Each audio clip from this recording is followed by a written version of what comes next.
Welcome back. We've got a hero finding that spark, a mighty Thor, and a reformed villain. Now, today is special because it is just Paul and I, the first ever. Duo Portal Boys. Just a duo specialty. I'm out in the wilderness, just for us, and Alex is out in the city, just for us. Always on the city. Always in the city.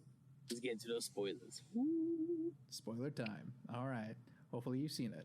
And if not, click off the video right now. And click onto our non-spoiler video. We'll take away with Gores Daughter and his motivations. What are you thinking of that, Paul? I would say overall it was very heartfelt. Christian Bale was probably the best person you could put in him in that video, or in that state, I would say, right, in that position, and really give you a heartfelt performance, right?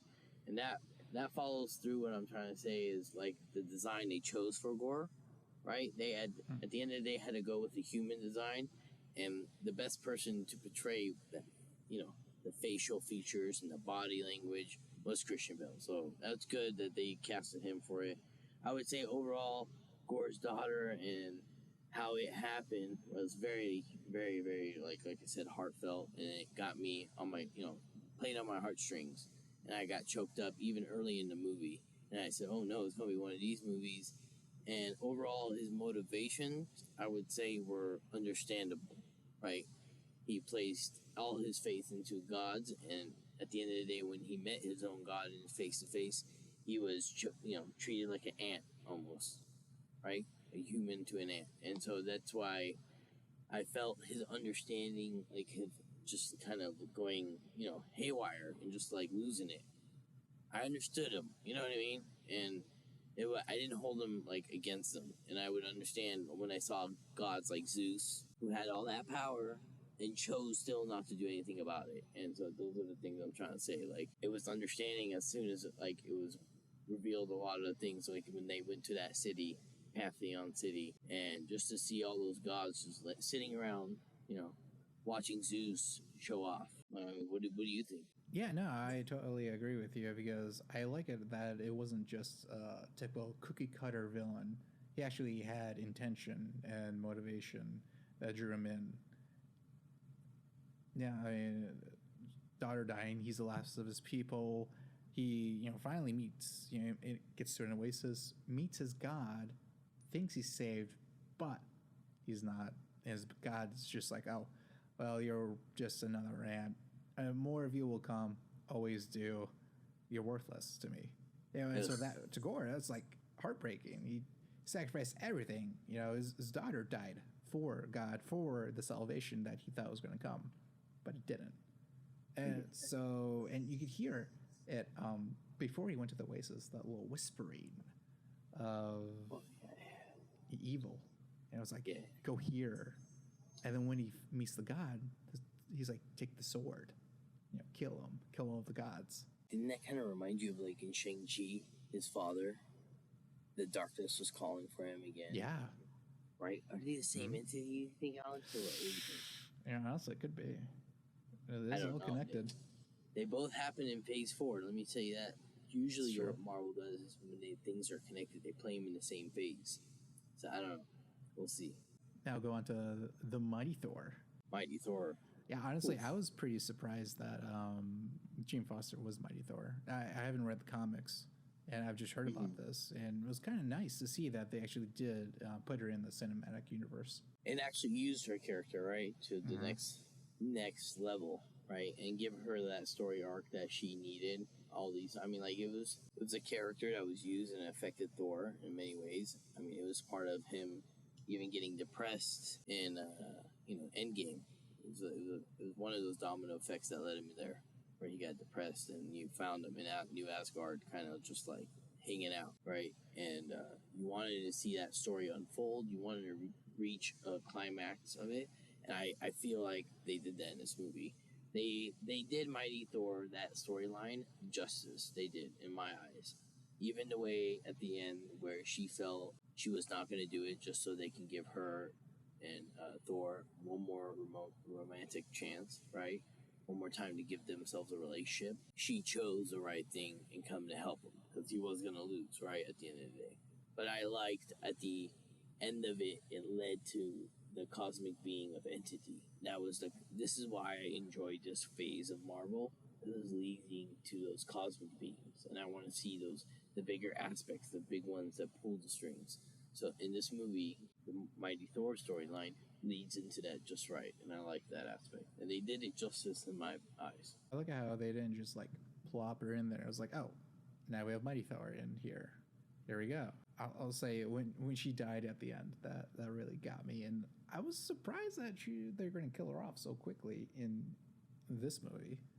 But well, I mean, did they, Alex? Because they did show her in Valhalla, while in Moon Knight they did show people coming back from that plane. This is true. So maybe something goes down in Valhalla. I mean, at the end of the day, look, I'm and this is the biggest conspiracy I can throw out there right now. On time. Think about it this way. When we get into the Kang Dynasty era, what's not to say is those planes that are outside of time are the ones that come to help, because Kang can't control those areas. So those people who are dead are the ones that come back and help, because they are outside of time vortex. You know what I'm saying? And these movies are showing that. The TVA showed us that in Loki.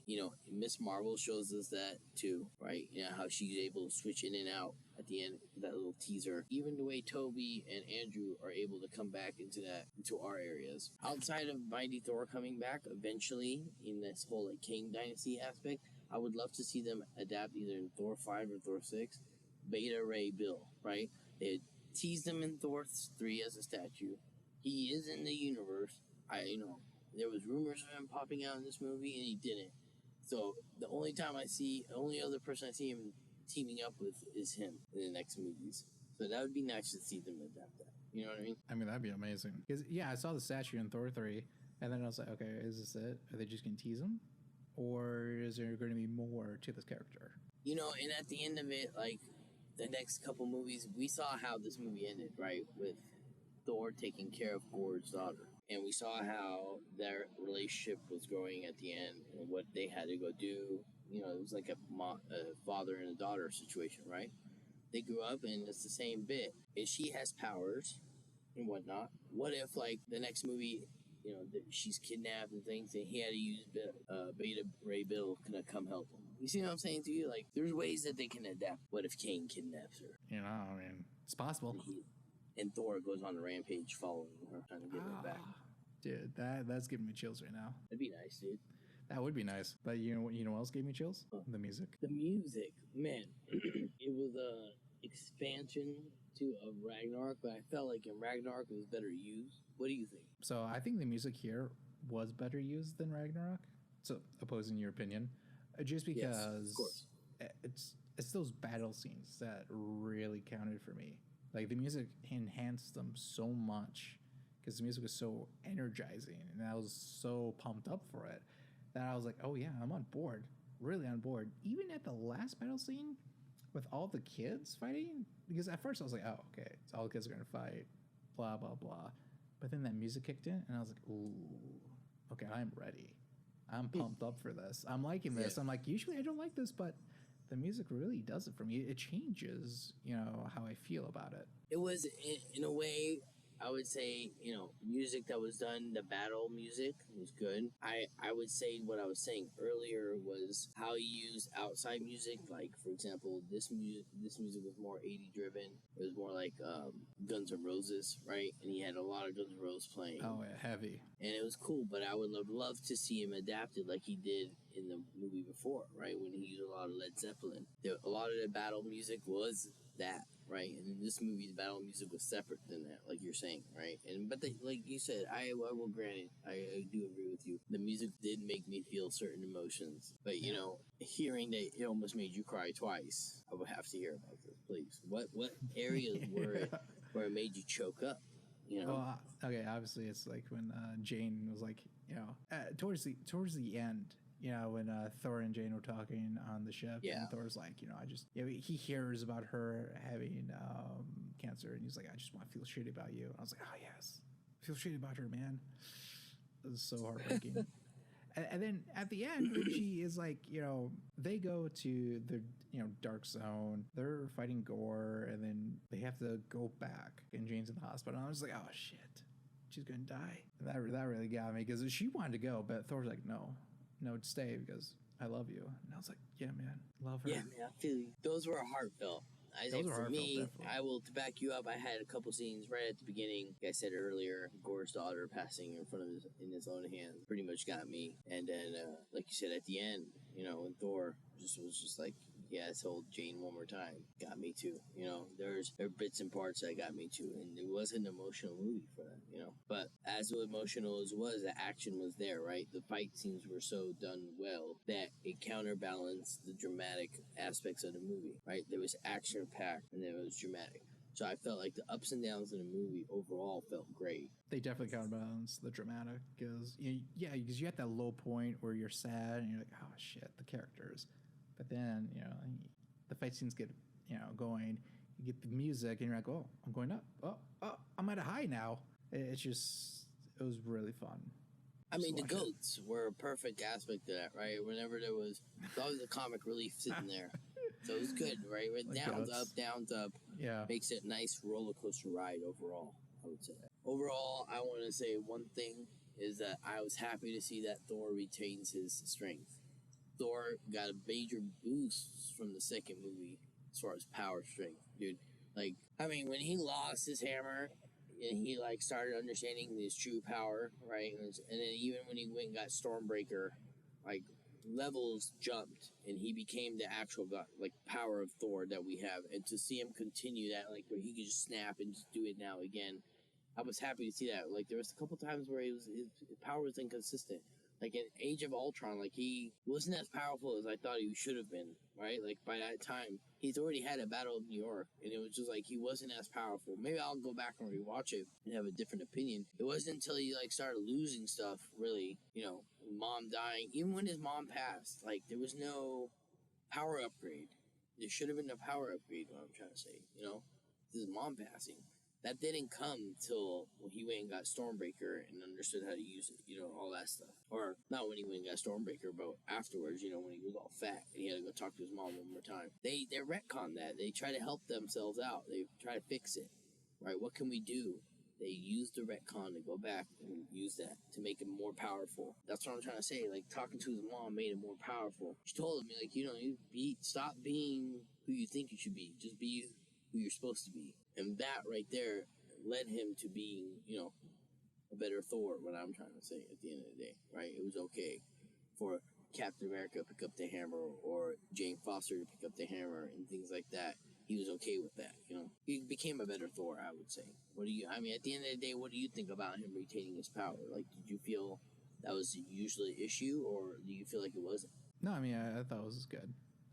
Especially when you go back to it, and was it Avengers 2 with Captain America, and they were all just trying to pick up Thor's hammer, and Captain America was he almost did it, and Thor got a little bit. He was like, what's going on here? Is he going to be able to do it? He got a little scared, and so you're saying, now he would be okay with that. He was totally okay with that in Avengers Endgame, where he's like, I knew it. I knew Steve could do it.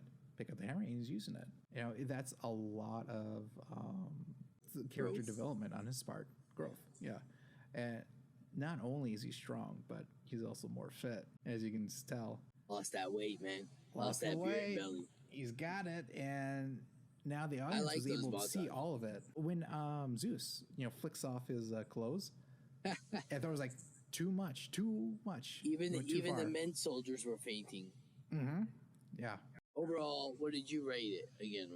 Now with the spoilers. Now, wait, I was like, what did I rate it before? I think it was a 9. Yeah. Overall, I would rate it a 9 still. No, with the spoilers, just because of those fight scenes again. How about yourself? I would still say a 8.7 after. I want to rewatch some other things. Maybe it'll change. Maybe I'll even boost it and get it more. As of right now, I still say it at 8.7. But yeah. 8.7, that sounds good. Cool. And everybody, thanks for viewing our spoilers video of Thor: Love and Thunder. We hope you guys enjoyed it, and if you did, please press the like button and make a comment. We would love to read them and respond back to them. Once again, thanks for watching. Thank you. Have a great day. You have a good day and a great day. Ooh, twofer.